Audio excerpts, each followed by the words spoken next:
Chickpea flour 1 cup. Rice flour 2 tablespoons. Red chili powder 1 teaspoon. Turmeric powder 1/2 teaspoon. Hing 1/4 teaspoon. Cumin seeds 1 teaspoon. Salt to taste. 1 green chili chopped.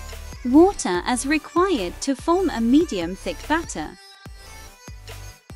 Batter should be smooth without any lumps. Dip each sweet potato slice in the batter. Gently drop them into hot oil.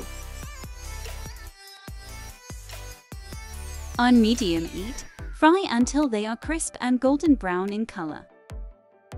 Drain on a plate lined with paper towels and fry rest of the pakoras. Serve immediately with ketchup or chutney.